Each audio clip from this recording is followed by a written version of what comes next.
के क्या है कांस्टेंट वैल्यू। एक्चुअल में होता क्या है कि f ऑफ x हमारा y की वैल्यू प्रोवाइड करता है, y इक्वल के भी हम इसको बोल सकते हैं।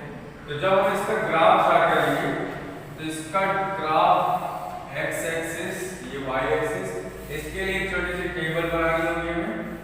तो आप देखिए यहाँ पे x की वैल्यूज है और यहाँ पे f ऑफ x, ये y एक्सिस जो है एक्चुअल में हमारा f ऑफ x ही है, ठीक है। तो जब मैं x की वैल्यू नेगेटिव रखता हूँ, मान लीजिए मैंने -1 रखा, तब यहाँ पे इसके प्लेस पर -1 पुट करने पे हमें y की वैल्यू क्या मिलेगी, k ही मिलेगी, ठीक। 0 पुट कर रहा हूँ उस समय भी k मिलेगी, 1 पुट करने पे k, कोई वैल्यू आप पुट कर लो, वैल्यू क्या मिलने वाली है, k मिलने वाली है। तो x एक्सिस में हमारे पास यहाँ पे -1 है, 0 है और फिर 1 2 3, ठीक है, इस तरह से। और हमने सपोज कर लिया है कि यहाँ पे y एक्सिस पे कहीं पे जो डिस्टेंस है ओरिजिन से वो क्या है, k, ठीक है। तो जब -1 पे हमने ऑब्जर्व किया तब हमें k मिला, -1 पे k था, -1 पे k है, 0 पे भी k मिल रहा है वैल्यू, 1 पे भी k है, 2 पे भी k, 3 पे भी k, कोई वैल्यू आप x के प्लेस पे पुट कर लो, हमें वैल्यू क्या मिलेगी, k मिलेगी। तो अगर हम पॉइंट्स को ज्वाइन करते हैं आपस में तो आप देखिए ये एक स्ट्रेट लाइन मिली जो कि पैरेलल है x एक्सिस पे। तो ये y इक्वल टू k जो ग्राफ मिला है, जो लाइन मिली है वो पैरेलल x एक्सिस के है। तो इस तरह से हम कांस्टेंट फंक्शन का ग्राफ x एक्सिस के अबव साइड या फिर बिलो साइड ड्रा कर सकते हैं। अब बात करते हैं इसके डोमेन की। तो आप देखिए डोमेन हमने बताया था different value of x where y will always real. तो x के प्लेस पर आप कोई भी रियल वैल्यू पुट कर लो, y की वैल्यू ऑलवेज हमें रियल मिलेगी, इसलिए इसका डोमेन क्या होगा, real number, set of real number. अब इसके रेंज की बात कर लेते हैं, रेंज इसका क्या होगा।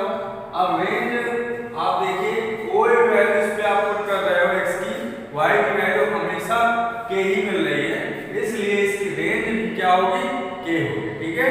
रेंज क्या है, k है, ठीक। इस तरह से इसकी हम रेंज और डोमेन फाइंड आउट कर सकते हैं यूजिंग ग्राफ। अब दूसरा फंक्शन है हमारे पास सेकंड फंक्शन। सेकंड फंक्शन में हम बात करते हैं इवेंट फंक्शन, ठीक है। इवेंट फंक्शन क्या होते हैं, इवेंट फंक्शन।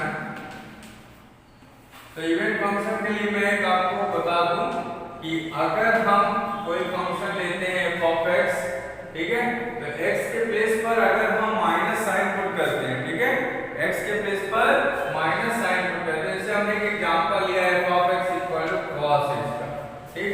अब हमें करना क्या है, इवेंट फंक्शन को चेक करने के लिए x के प्लेस पर माइनस साइन आपको सब्स्टिट्यूट करना है। x के प्लेस पर हमने सब्स्टिट्यूट किया -x, तब देखिए आपको रिजल्ट क्या मिलेगा, f of -x will be cos -x, और आपको मालूम है cos माइनस थीटा होता है cos थीटा। तो आप देख रहे हो cos x ही हमें मिल गया, तो f of -x, f of -x equal cos x value किसकी थी, f ऑफ x की। तो इस तरह से आप देखिए कि अगर x के प्लेस पर -x सब्स्टिट्यूट करने पर वापस हमें पॉजिटिव साइन के साथ f ऑफ x मिलता है, तो उस फंक्शन को हम बोलेंगे इवेंट फंक्शन, ठीक है। इसी तरह से देखते हैं ऑड फंक्शन क्या है। ऑड फंक्शन को भी हम एक एग्जांपल के थ्रू समझ सकते हैं। जैसे कि हमने एक एग्जांपल लिया है f of x equal to sin x का, x के प्लेस पर अभी हमने -x पुट किया, आपको करना वही काम है जो यहाँ पे किया था। तो f of -x equal sin -x, f of -x और sin minus theta you know minus sin theta, तो -sin x मिलेगा हमें यहाँ पे। तो f of -x will become -sin के साथ sin x किसकी वैल्यू है, f ऑफ x की, ठीक है। तो अभी आप देखिए जब हमने x के प्लेस पर -x पुट किया तब हमें f ऑफ x वही फंक्शन मिल रहा है बट -sin के साथ मिल रहा है, इसलिए हम इसको बोलेंगे ऑड फंक्शन। तो ये इवेंट फंक्शन हो गया और ये odd function. So please pause the video to be noted down. अगला है मॉड्यूलस फंक्शन। मॉड्यूलस फंक्शन, देखिए मॉड्यूलस फंक्शन का बहुत यूज आपको मिलेगा, इसलिए आप इसको ध्यान से समझिएगा कि मॉड्यूलस है क्या। जैसे कि आपने अपने प्रीवियस क्लास में 7th में आपने मोस्टली पढ़ा होगा एब्सोल्यूट वैल्यू। एब्सोल्यूट वैल्यू का टर्म ही है, एक्सपेंशन है मॉड्यूलस फंक्शन। जैसे कि इसको हम ऐसे लिख सकते हैं f ऑफ x इक्वल ये है मॉड x, इसको हम रीड करेंगे मॉड x की तरह, ठीक है। तो अब आप देखिए पहले हम इसका बेसिक समझते हैं कि मॉड x है क्या एक्चुअली। जैसे कि आप देखते हो कि ये सपोज करिए ये एक फंक्शन है, ठीक है। हमने इसमें कोई इनपुट दिया, ठीक है, इसमें इनपुट दिया तो इसका जो आउटपुट मिलेगा हमें, जो आउटपुट मिलेगा वो डिपेंड करेगा x की वैल्यूज पर, ठीक है। जो आउटपुट मिलेगा वो डिपेंड करेगा x की वैल्यू पर, मतलब x की वैल्यू हमारी पॉजिटिव है, नेगेटिव है या फिर 0 है, ठीक। तो उस पर डिपेंड करेगा ये मॉड्यूलस फंक्शन। तो मॉड्यूलस फंक्शन को मैं पहले ऐसे इसका ग्राफ भी बताऊंगा, पहले इसको बताता हूँ कि है क्या। तो ये हमें x की वैल्यू जब ग्रेटर देन एंड इक्वल 0 होगी तब ये हमें प्लस x देगा, और जब x की वैल्यू लेस देन 0 होगी तब ये हमें माइनस x देगा। ये होता है मॉड्यूलस फंक्शन। कहने का मतलब ये, इसके एग्जांपल को हम समझ सकते हैं।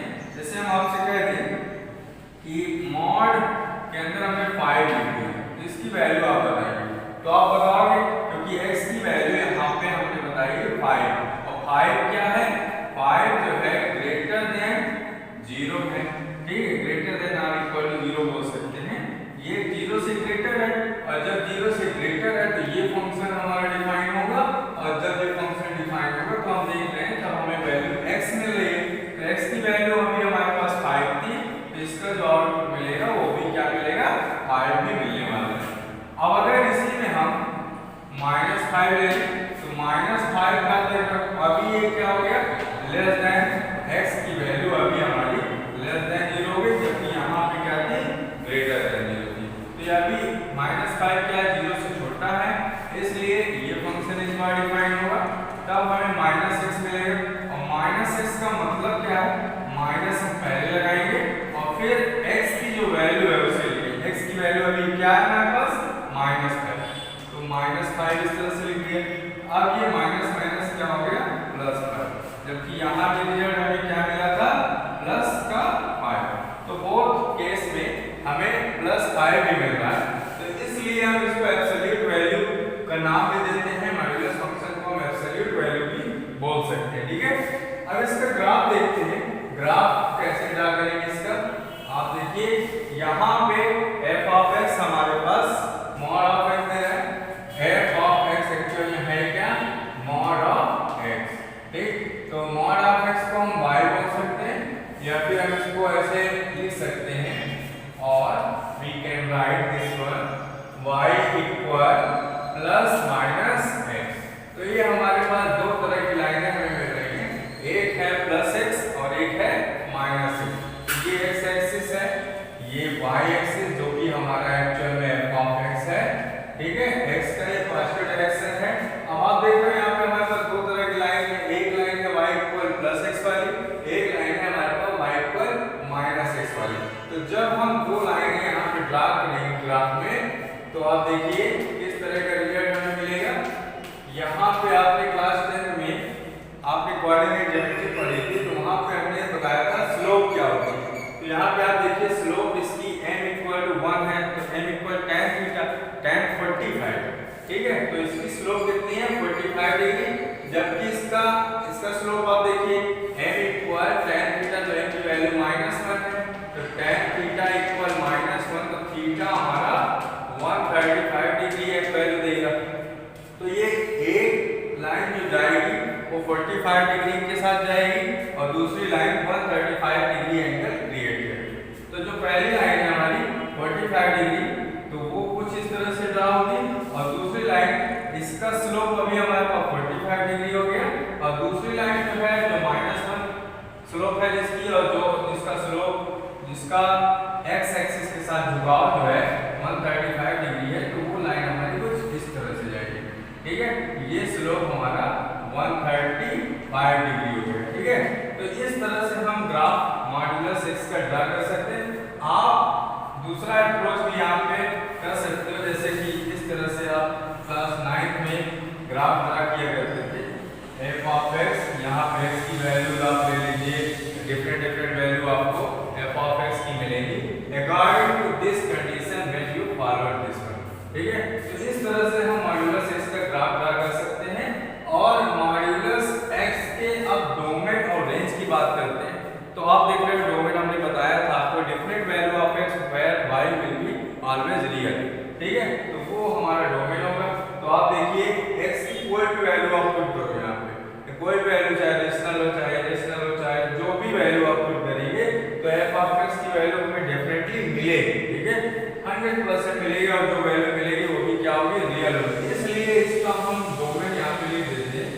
डोमेन क्या होगा बेटा, इसका डोमेन होगा set of real number, set of real number इसका डोमेन हो गया। अब रेंज की बात करते हैं। रेंज जैसे कि हमने बताया, कोई भी वैल्यू आप यहाँ पे पुट कर लो, कोई वैल्यू आप पुट करते हो तो ऑलवेज हमें पॉजिटिव वैल्यू मिलेगी ना, पॉजिटिव वैल्यू मिलेगी। तो इसका मतलब है negative value F of x की कभी नहीं मिलेगी हमें। तो जब निगेटिव वैल्यू नहीं मिलेगी तो सारी पॉजिटिव वैल्यू है, और जीरो अगर पुट करते हैं, सपोज करिए यहाँ पे जीरो पुट करते हैं, तो जीरो के लिए ये कंडीशन फॉलो होगी, और जब जीरो पुट करेंगे यहाँ पे एक्स के प्लेस पर, तो हमें जीरो ही आउटपुट मिलेगा एफ ऑफ एक्स का। तो इसलिए zero is also included in range, zero भी इंक्लूड होगा रेंज पे।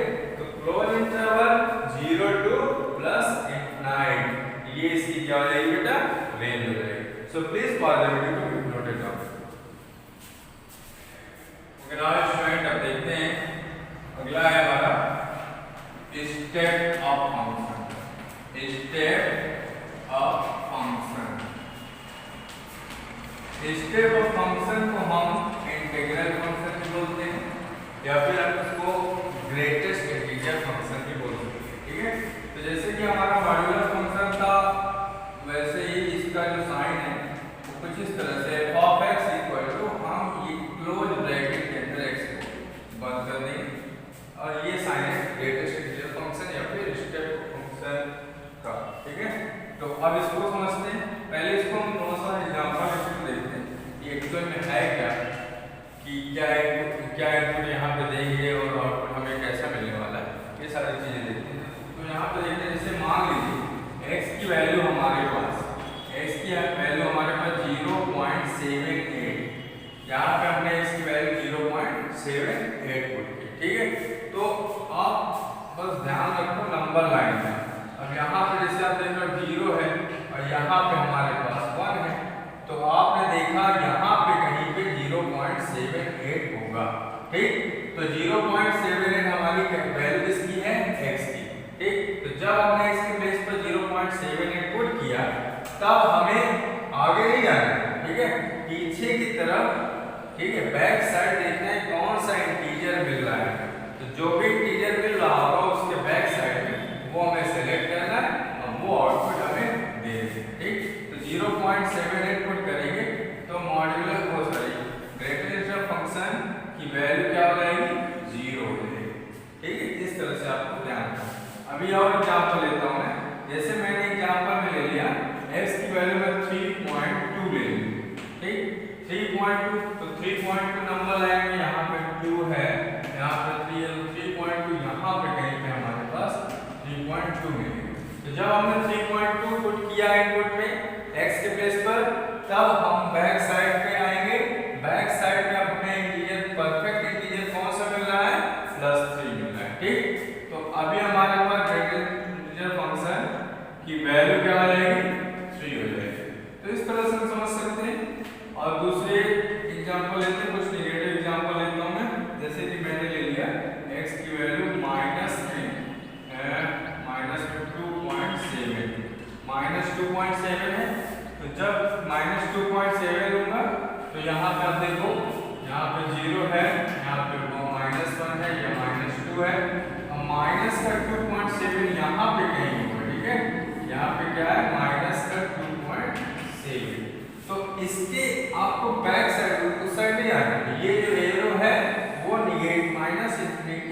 तरफ ही ट्रेवल करेगा। और आप देखो जब हम बैक साइड आएंगे तो यहाँ पे -2 था, यहाँ पे हमारे पास टाइम पे -3 होगा, तब ये -2.7 की वैल्यू क्या मिलेगी हमें?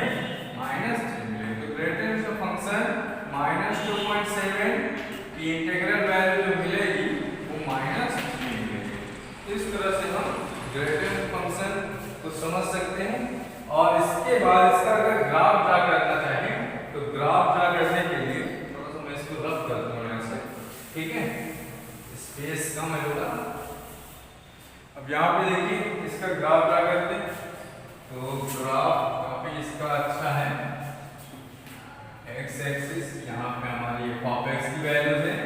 तो आप देखो कि जब हमने यहाँ पे पहले तो आप पॉइंट ले लो, +1 है, +2 है, +3 है, +4 है, +5। इसी तरह यहाँ -1, -2, -3, ठीक। और यहाँ पे +1, +2, +3, +4 कुछ वैल्यूज में लूंगा, -1, -2, -3, ठीक। अगर हम कहें कि हमारी वैल्यू, ठीक, हमारी x की वैल्यू, ठीक, x की वैल्यू मैंने 0.1 लिया, ठीक, x की वैल्यू 0.1 ले रहा हूँ। तो 0.1 लेने पे हमें इंटीजर कौन सा मिलेगा? 0 मिलेगा। तो यहाँ पे 0.1 है, यहाँ पे इंटीजर क्या मिल रहा है? 1 मिल रहा है, सॉरी 0 मिल रहा है। क्या मिल रहा है? 0 मिल रहा है।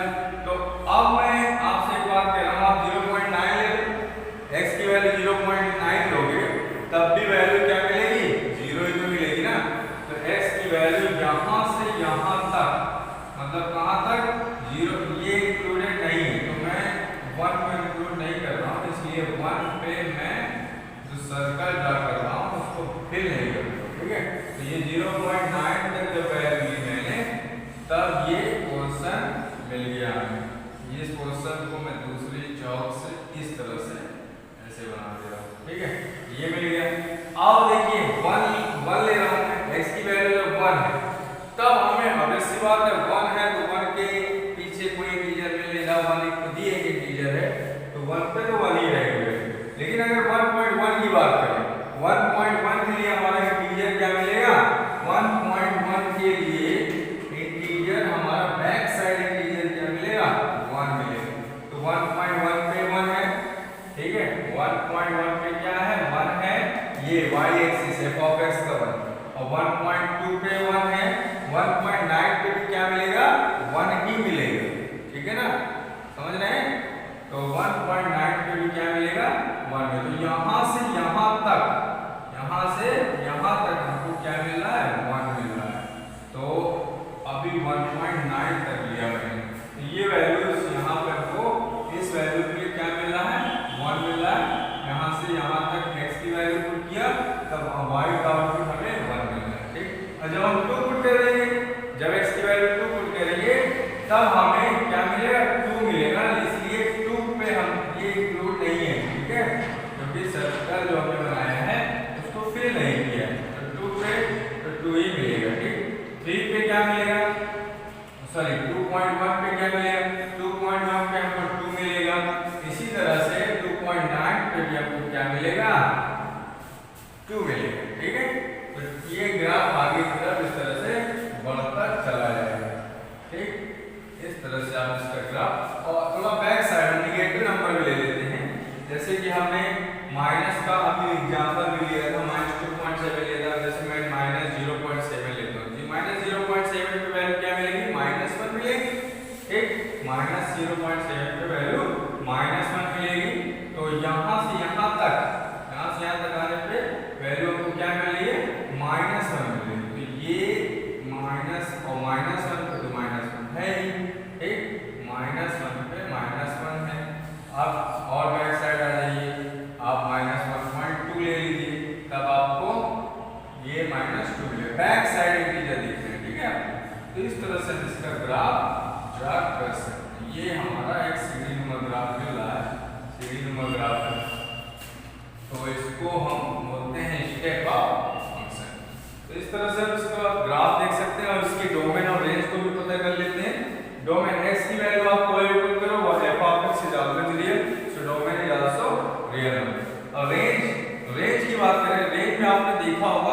भी हमने कोई डेसिमल नंबर यहाँ पर पुट किया तब हमें जो f ऑफ x की रिटर्न वैल्यू मिली वो ऑलवेज क्या मिली एज ए इंटीजर। तो हम इसका रेंज बोल सकते हैं सेट ऑफ इंटीजर। ठीक, तो डोमेन क्या हो गया इसका, डोमेन हुआ सेट ऑफ रियल नंबर और रेंज क्या हो गई, रेंज हो गई सेट ऑफ इंटीजर। ठीक, set of integer. So please pause the video to be noted down.